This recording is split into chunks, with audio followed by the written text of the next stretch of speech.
The envelope was so thin, the teller almost threw it away. Inside, a handwritten check for $11. The amount Ridgeline Timber owed his family. But beneath the check was a second document, 40 pages, handwritten, dating back 40 years. And what those pages proved would freeze a $2.4 million timber sale in its tracks. The bank opened the envelope, saw an $11 check, and laughed. They stopped laughing 3 hours later, but we'll get to that. We'll get to the frozen timber sale, the courtroom silence, the moment a silver ballpoint pen stopped moving across a legal pad and didn't start again. We'll get to all of it. But 6 months earlier, nobody was laughing. Nobody was even paying attention. And maybe that's where the real story starts. Not with the check, not with the courtroom, but with a question you wouldn't think to ask. What could an $11 check and a handwritten notebook possibly have to do with stopping a $2.4 million timber operation? The answer is everything. However, the answer only makes sense if you go back to a morning in late March, to a valley in the southern Ozark foothills, where the light was doing something particular through the hardwood canopy on an eastern ridge, and a 19-year-old was kneeling in the mud beside a creek, writing numbers in a black notebook with a cracked spine. The Suttner farm sits on 160 acres along Crooked Branch Creek, about 14 miles south of a town most maps forgot to print. The bottomland pasture holds 30 head of cattle. 2 hayfields run north to south, cut 3 times between May and September if the rain cooperates. The gravel road in is 1.25 miles long, and the mailbox at the end of it leans 11 degrees to the left because a delivery truck clipped it in 2019 and nobody ever straightened it. But the land itself. The land is what matters. After a spring rain, the creek sounds like a low conversation you can't quite make out, the water running over limestone shelves worn smooth by centuries of this exact repetition. The air carries wet stone and leaf rot and something almost sweet underneath, like the forest floor is exhaling. The hardwood canopy on the eastern ridge filters the morning light into long, pale columns that shift when the wind moves, and the whole valley feels held, cradled, like something is keeping it steady from above. Something was. Caleb Suttner knelt beside the old sycamore that morning, his faded olive-green canvas jacket dark at the knees with creek mud, and pressed the tip of his pencil against a page in the black notebook he kept in his left jacket pocket.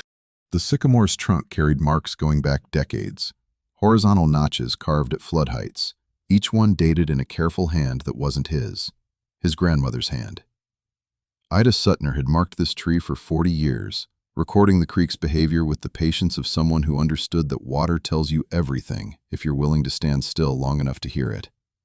Caleb measured the current water line against the lowest notch. He wrote the number. He noted the sediment color.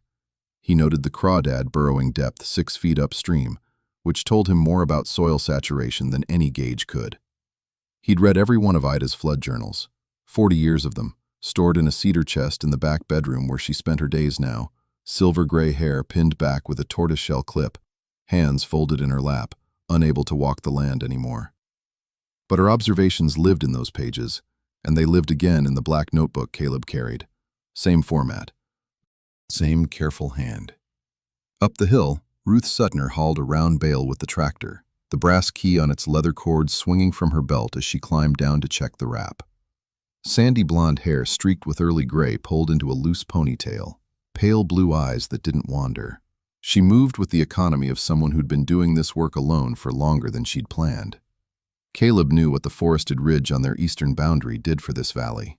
Dense oak and hickory on slopes running 35 to 42 degrees. Root systems that slowed rainwater by hours.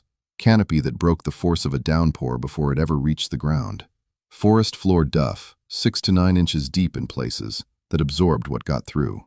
He knew this not from a textbook. He knew it from watching, from writing it down, from comparing his numbers to Ida's numbers and seeing the same patterns hold across 4 decades. The ridge held the valley together. That was not a metaphor. Then the Mossleys moved. Earl and Dottie Mosley, both in their 80s, owned the 1,200 acres directly east and uphill of the Suttner property. Steep hardwood forest, most of it, running all the way up to the ridgeline. They'd lived there since 1974, but Earl's knees gave out, and Dottie's memory started slipping, and by April they were in a care facility in Little Rock, and the land was sold. Ridgeline Timber Holdings paid $480 an acre. The deed transferred on a Tuesday. By Thursday, a man named Garrett Paulson drove a clean, tan suede desert boot out of a truck and onto the Suttner gravel. He shook Ruth's hand. He said, "Ma'am," and he meant it. Thin, wire-rimmed glasses with gold frames. A silver ballpoint pen clipped to the pocket of his pressed light blue Oxford. He stood in the kitchen with his hands clasped in front of him and explained that Ridgeline would be conducting a selective harvest on the Mossley parcel. Sustainable forestry. Best practices. He smiled like a man who had never had reason to doubt his own good intentions. Caleb asked how many acres. Paulson's smile didn't change. The harvest plan, he said, was proprietary, but he could assure them it followed all state guidelines. That word, proprietary, it hung in the kitchen like smoke. Within 6 weeks, the operation showed itself. Not selective, near total clear-cut across the steepest slopes above Crooked Branch. Chainsaws grinding before dawn. Skidder tracks tearing the forest floor to raw clay. The hillside that was green in April was brown and exposed by June.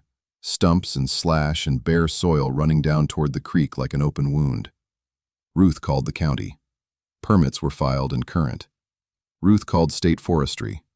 Within legal limits. The system was not broken. It simply did not account for what Caleb knew.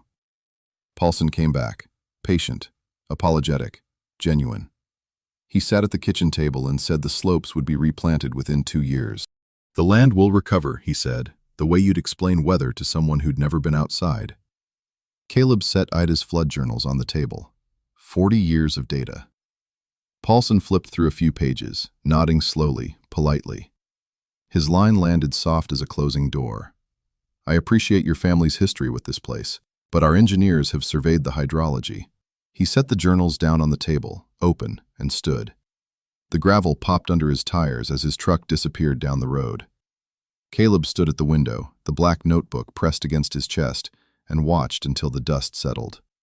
On the table behind him, Ida's flood journals lay open to a page dated November 1987. The creek height circled 3 times in red ink. The chainsaws resumed the next morning at 5:47 a.m. The chainsaws had been running for 12 minutes when Caleb stepped out of the house the next morning. He didn't look toward the ridge. He walked to the creek. June 14th. The air hung low and warm, carrying the smell of wet limestone and something else now, something chalky, mineral, not quite right. Dawn hadn't fully broken. The water moved in the half-dark like a slow gray muscle, and Caleb crouched at the bank where he'd been crouching since he was old enough to follow Ida down the path. He opened the black notebook to a fresh page. The spine cracked softly, a sound like a knuckle popping. He wrote the date. He wrote the time, 5:23 a.m. And then he wrote what the water looked like. It was already different. Not dramatically, not the way a stranger would notice. But the creek that had run amber clear through limestone channels for as long as the Suttner family had records, 41 years of Ida's journals, and now this notebook continuing the count, carried a faint milkiness, a suspension, like someone had stirred a teaspoon of Ite clay into a bathtub. Caleb held his hand in the current and watched the water pass between his fingers. He wrote, "Turbidity increased, visible particulate, no rain in 4 days." That was the first entry. However, it was not the last, not by a long way. What followed was a summer of counting. Every morning before the heat settled, Caleb walked the 340 yards from the back porch to the creek bank. He carried the notebook in his left jacket pocket, the olive-green canvas faded almost to the color of sage. He read the water the way Ida had taught him, not just looking at it but listening to the speed of the current against the rocks, watching where the foam collected, noting the height against 3 stones he'd marked with a carpenter's pencil. Every evening he walked back and took a second reading, 2 data points per day. The rhythm became a kind of breathing. Dawn walk, creek reading, notebook entry, evening walk, second reading. The land was talking, he was writing it down. But here's what the land was saying, and it wasn't good. After the first real rain, June 22nd, 1.4 inches in 6 hours, the creek rose to its marked stones in 3 hours flat. Caleb checked Ida's journals. The same volume of rain, historically, took 8 hours to produce the same rise. He wrote that number down and underlined it twice. The water that drained off the ridge had nowhere to slow down anymore, no root systems to hold it, no canopy to break the fall. Every raindrop that hit bare clay ran straight to the creek like it had been poured from a pitcher. And the color shifted, amber to clay brown. Not gradually, in surges, after each storm, the water darkening like tea steeping too long. He noted the Munsell color values because Ida's journals used them. 10YR6/4 became 7.5YR5/6. Numbers that meant nothing to anyone except the person writing them down. Numbers that would mean everything later. Then the sediment arrived in the bottomland pasture. Caleb found it on a Tuesday morning in early July. A thin skin of silt laid across the grass like a coat of dull paint. He knelt in the hay pasture with a steel ruler, not a tape measure, a ruler, because Ida had always said tape measures lie on soft ground, and pressed it into the deposit. 3/8 of an inch.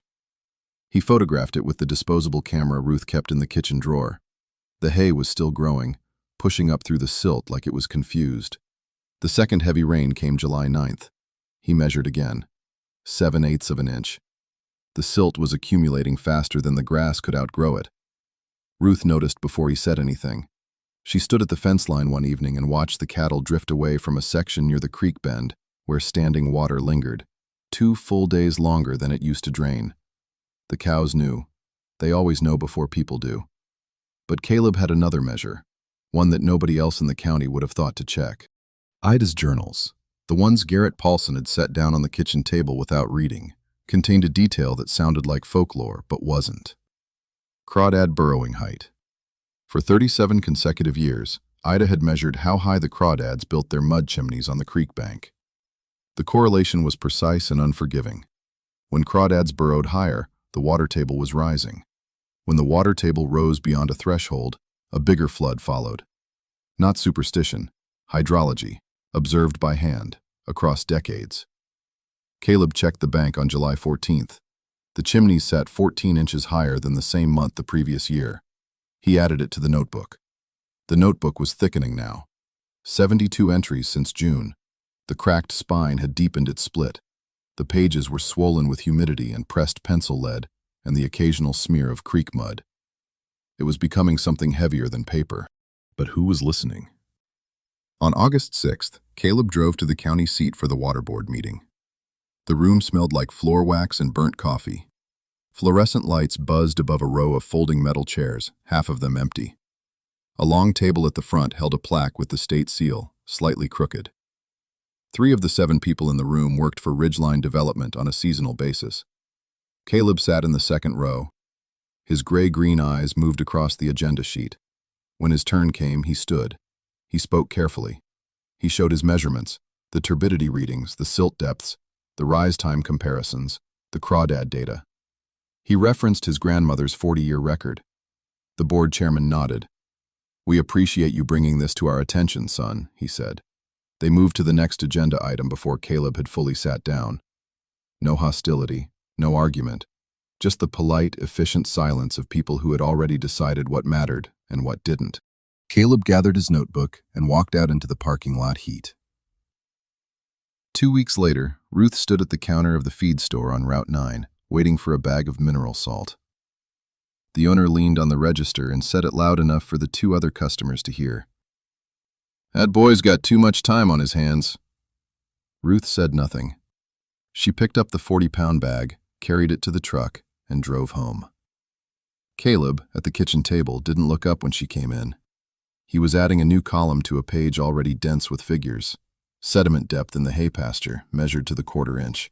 The black notebook sat open beneath the lamp, its cracked spine holding, and the record grew heavier. October 9th. The National Weather Service issues a flash flood watch for 3 counties in the southern Ozarks. Heavy rain, but not historic. The kind of storm the valley has absorbed dozens of times. The kind of advisory that scrolls across the bottom of a television screen while nobody looks up from their coffee. But the valley that absorbed those storms had a forest on its ridge, and the ridge is bare now. The air changes before the sky does. Caleb feels it first in his sinuses, that metallic taste at the back of the throat, the pressure behind the eyes that means the barometer is dropping fast. He steps onto the porch and the smell hits him. Ozone and wet bark, the particular electricity of a storm that hasn't decided yet how angry it wants to be. The sky to the southwest is the color of a week-old bruise, purple-green and swollen, the kind of light that makes the grass look too bright, almost fluorescent, like the world is overexposed in the minutes before it goes dark. He opens the black notebook. The cracked spine falls to a page near the middle. April 2019. The last comparable storm. He'd copied the data from one of Ida's journals and cross-referenced it with the county rain gauge. That storm dropped 3.2 inches in 6 hours. Crooked Branch rose 22 inches in 8 hours and receded by morning. The hay pastures stayed dry. The cattle never moved. The forest on the ridge caught the rain in its canopy, slowed it through a million root systems, absorbed it into a duff layer 18 inches deep that acted like a sponge the size of a mountainside. Every one of those systems is gone now. The canopy, the roots, the duff, replaced by bare mineral soil, compacted by skidder tracks, scarred by drag lines where logs were hauled to the staging area.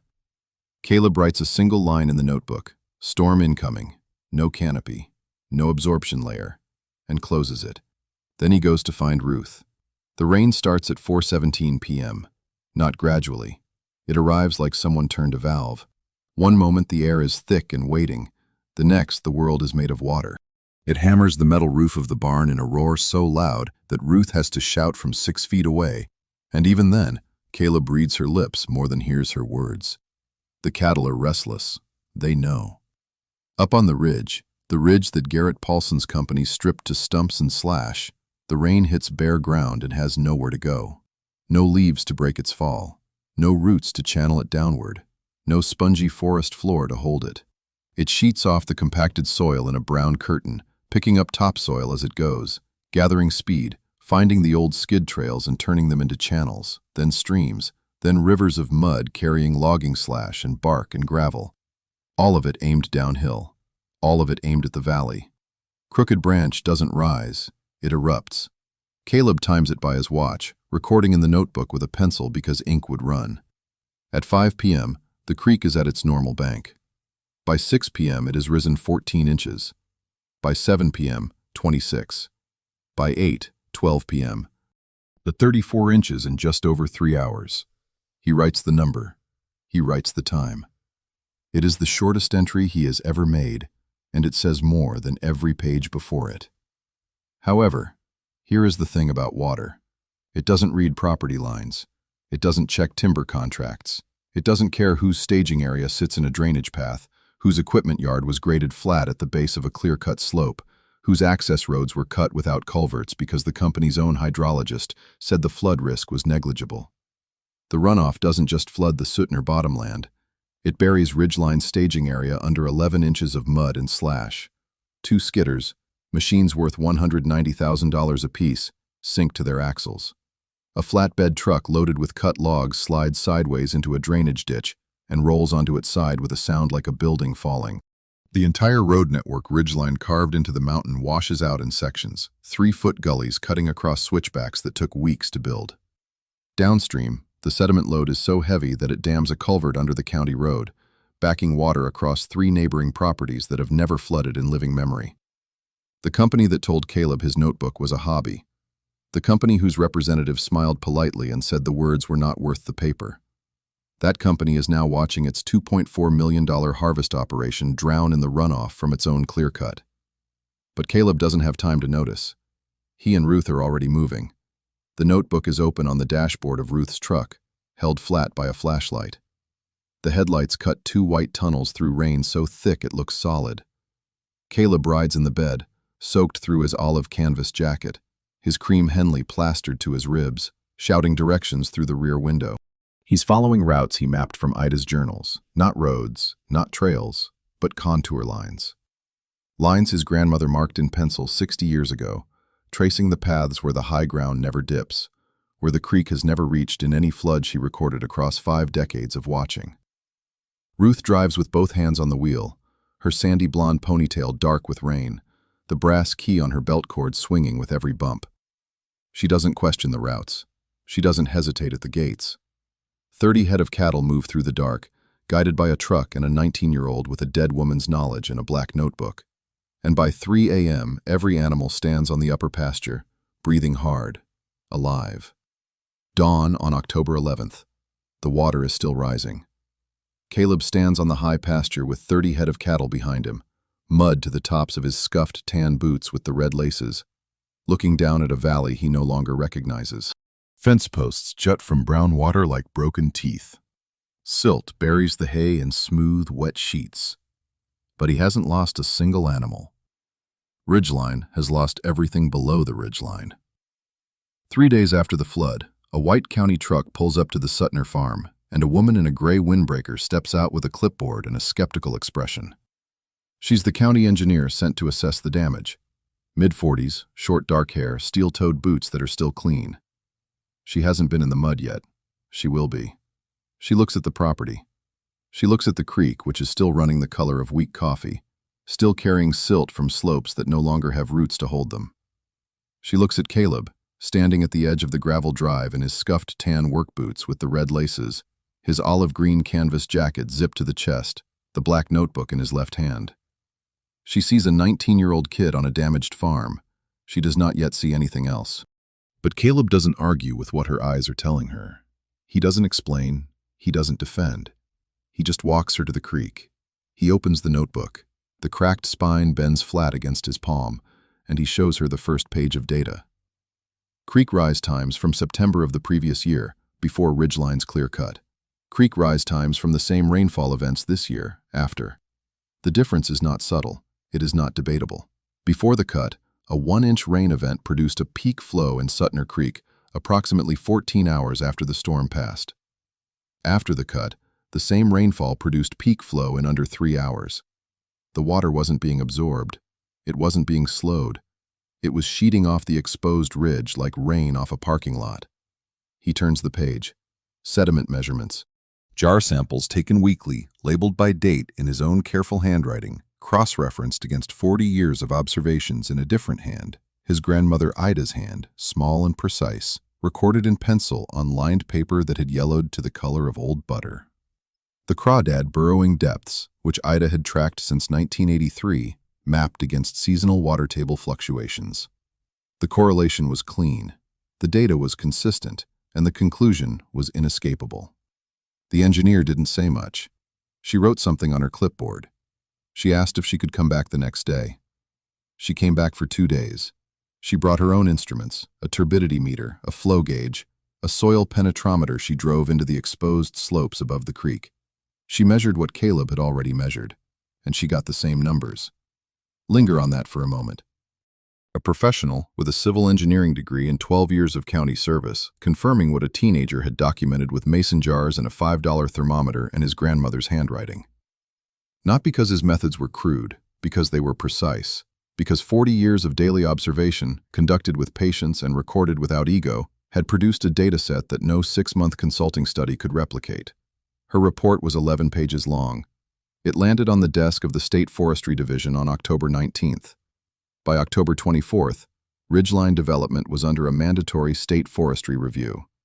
The order required immediate erosion controls on every exposed slope above the Suttner watershed.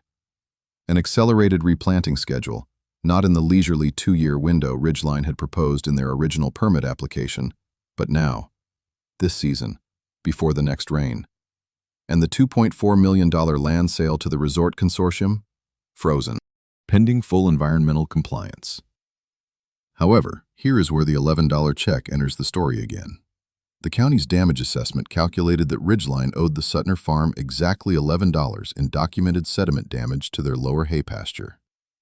$11. A laughable amount. An insulting amount. The kind of number a company like Ridgeline could pay out of the petty cash drawer without a single person in the office looking up from their desk. But the check was attached to the engineer's report, and the engineer's report was attached to the state order, and the state order froze everything. $11, the cost of a fast food lunch, had become the paperclip holding together the document that stopped a $2.4 million transaction. Garrett Paulson returned to the farm on October 28th. The light was different now. Late autumn in the Ozarks, the maples along the fence line already bare, the oaks holding their last brown leaves in a wind that smelled like cold iron and wet limestone. He parked his clean sedan at the end of the drive, and this time, he didn't walk toward Ruth. He walked toward Caleb. He was quieter. The silver ballpoint pen was still clipped to his shirt pocket, his light blue Oxford still pressed, his tan suede boots still impractical for the terrain. But something behind those wire-rimmed gold glasses had shifted. He didn't argue. He didn't explain. He didn't say ma'am with the same easy confidence he'd carried on his first visit, that polished warmth that had never quite been warm.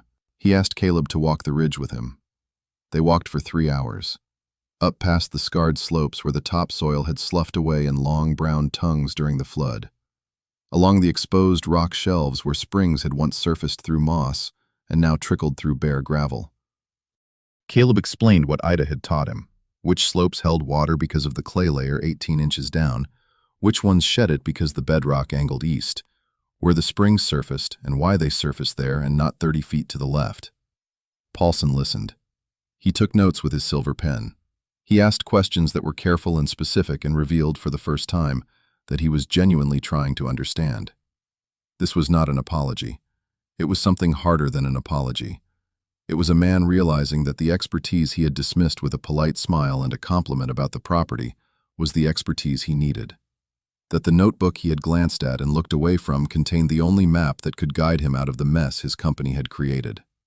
Ridgeline quietly hired a local conservation crew the following week. No ceremony, no press release, just a phone call to the Suttner farm, asking if Caleb would consult on replanting placement. Paulson asks one question. Where would you put the trees back first? And Caleb, standing on the scarred ridge with the black notebook open in his hand, points to a slope and begins to explain. It is the first time anyone with authority has asked him that question. It will not be the last. The county water board invites Caleb to present again. Same fluorescent room, same folding chairs, same state seal plaque on the wall. But this time, every chair is full. The hum of the overhead lights is the same. The water-stained ceiling tiles haven't changed. The same plastic pitcher of tap water sits on the same folding table at the front, and the same clerk adjusts the same microphone on its bent aluminum stand. However, the back row, which 6 months ago held nothing but empty metal and dust, now holds 14 people shoulder to shoulder. The middle rows are packed. A woman from the State Forestry Division sits with a manila folder open across her knees. The county engineer, a man named Harwell, who has worked drainage disputes in this valley for 22 years, sits in the second row with a highlighted copy of Caleb's data in his hands. And in the back corner, 3 men who pull seasonal wages from ridgeline timber sit with their arms crossed and their mouths shut. They don't speak. They don't need to. Their silence says what their paychecks won't let them. Caleb stands at the front of the room. The faded olive-green canvas jacket hangs open. The cracked spine black notebook rests in his left hand, but he barely looks at it. He presents the same numbers he presented last time, the same turbidity readings, the same silt measurements, the same creek cross-sections sketched in pencil on graph paper. But the numbers have traveled since then. The county engineer validated the sediment calculations independently. The State Forestry Review cited his contour data on page 11 of their preliminary report. And here is the detail that sits in the room like a held breath. Ridgeline's own compliance filing, submitted 3 weeks ago, references his watershed map. Their own paperwork now contains his evidence. No one interrupts. No one asks him to clarify his credentials. No one suggests he come back when he has a degree. The silence is the recognition. Somewhere across 20 miles of gravel road and rolling pasture, Ida Suttner listens from the back bedroom of the farmhouse. Ruth stands in the doorway holding the phone up, the brass key on its leather cord swaying gently at her belt, her pale blue eyes fixed on the far wall, as if she can see through it to the room where her son is standing. Caleb reads aloud from Ida's journals. Not his own notes, hers, her handwriting, her observations. The crawdad population counts from 1986, recorded in fading blue ink with annotations in the margins about water temperature and leaf cover. The sycamore bark markings from 1991, when she noticed the trees along the South Fork leaning 3 degrees toward the eroded bank and wrote, in her careful script, that the roots were losing their argument with the current. He reads her words to a room full of silent men who dismissed his 6 months ago, who called his evidence a hobby project, who told him, with polite professional smiles, that they appreciated his enthusiasm. The narrator does not need to say vindication. You already feel it. Then the work begins, and the work is not a ceremony. Caleb walks the ridge with a 4-person conservation crew in early November, the notebook open in his hand, pointing to slopes where the grade exceeds 18% and the topsoil depth has dropped below 2 inches. He places 2,400 white oak and hickory saplings according to the contour lines Ida mapped in her journals, the same lines that kept the cattle alive during the flood by channeling runoff away from the low pasture. The planting is brutal and unglamorous. Erosion cloth by the roll, heavy and awkward in the wind. Dibble bars punched into clay that fights back. Muddy boots caked so thick they add 2 pounds per foot by noon. 14-hour days that start before the light touches the ridge and end after it leaves. No cameras, no press release. No one from the county drives out to watch. The saplings are 18 inches tall and look like sticks pushed into dirt. There is nothing cinematic about any of it. But every single one is placed exactly where Ida's contour lines say it should go. 3 weeks after the last sapling goes in, Caleb drives to the small bank on Route 9 and deposits a check. The check is for $11. The teller, the same woman who handled the envelope months ago, who almost tossed it aside, looks at the amount and then looks at Caleb. She remembers. She doesn't laugh this time. The check represents the documented cost of silt contamination in a single hay pasture for a single season. $11. But it carried 40 years of handwritten evidence with it, and that evidence froze a $2.4 million logging operation on a compliance review that is still ongoing. The teller processes the deposit without a word.